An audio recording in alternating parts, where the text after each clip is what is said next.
Pessoal, bom dia. Começando o Morning Call da BlackBerry depois de um dia onde a Bolsa de Valores se desvalorizou por volta de 3%.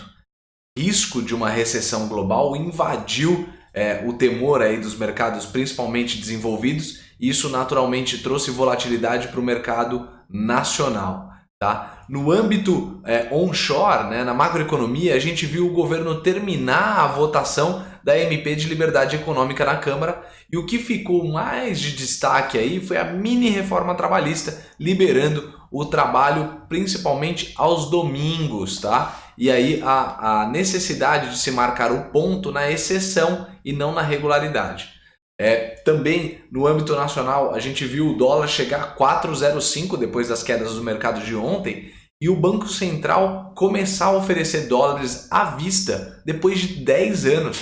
Como todos bem sabem, a gente tem um acúmulo de dólares aí no governo brasileiro, e a medida que estava sendo usada para controlar a cotação do dólar eram os swaps cambiais, que são um derivativo, um instrumento do qual o Banco Central usa para fazer o controle da cotação do dólar.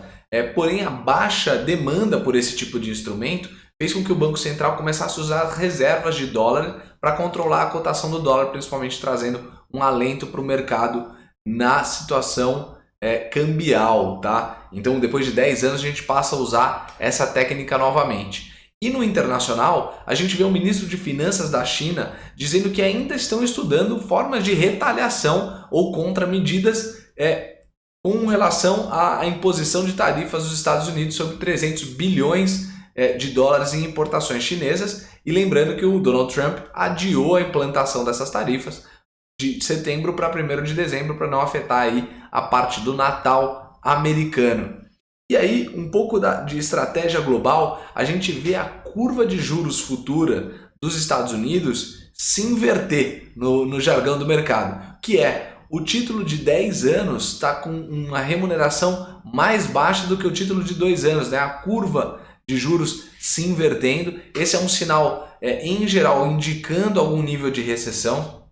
No entanto, a gente espera ainda um corte de 0,5% na taxa de juros americanas na próxima reunião do Fed, que deve acontecer em setembro. Então, isso deve contrabalancear bastante aí a relação dessa curva. Então, apesar dela ter mostrado essa indicação, o Fed deve consertar esse ponto no curto prazo. Então, a gente não enxerga claramente uma recessão, mas uma desaceleração mais forte e numa velocidade um pouquinho maior. Global, tá? Não só em Estados Unidos, isso conta Europa e Ásia também, tá? Na parte das empresas, a gente viu um resultado muito forte de JBS, superando as expectativas em todas as linhas de negócio. A gente vem falando bastante da linha de frigoríficos aqui, inclusive vários investidores têm essa alocação no portfólio, mas o EBITDA ajustado recorde da companhia foi de 5,1 bilhões de reais, um crescimento de 20% no ano contra ano e 7% acima das expectativas do time de análise.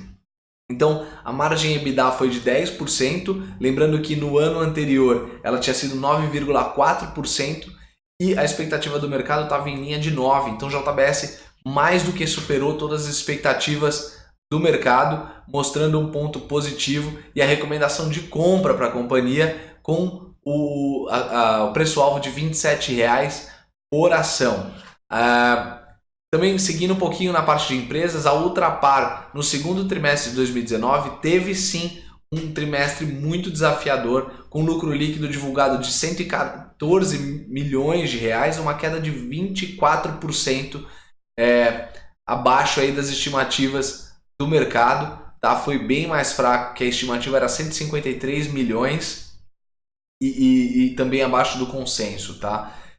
O setor de distribuição de combustível mostra-se bem impressionado, tá? E uma preocupação muito grande aí no ambiente macroeconômico para transformar essa situação. Então, a Ultrapar passa sim por dificuldades de resultado. E a Via Varejo, um segundo trimestre que mostrou resultados mais fracos ainda do que o esperado, apesar da diretoria reforçar a confiança na recuperação da mesma. E a Equatorial, a gente viu os destaques dela no segundo trimestre de 2019, 982 milhões de EBITDA, tá?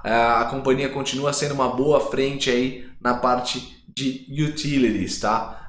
E também levando em conta os frigoríficos, Marfrig também divulgou resultados que foram bem sólidos no segundo trimestre de 19, EBITDA ajustado de 1,1 bilhões de reais, crescimento de 13% no ano contra ano, e a margem EBITDA de 9,1, você vê que a margem levemente abaixo aí de JBS, por isso que há uma prioridade em JBS em termos de alocação, mas ainda call de compra para Marfrig com preço-alvo de R$10 por ação. Tá bom? Pessoal, eu fico por aqui, um abraço a todos, a gente espera sim volatilidade vindo do offshore, mas o cenário onshore ainda mostrando principalmente o mercado doméstico, já sinais de recuperação, é que a gente vai viver uma contramão aí entre o cenário internacional e nacional, uma vez que há desaceleração lá fora e a gente tem uma aceleração aqui dentro de Brasil, tá bom? Fico por aqui, um abraço a todos, bom dia, tchau, tchau!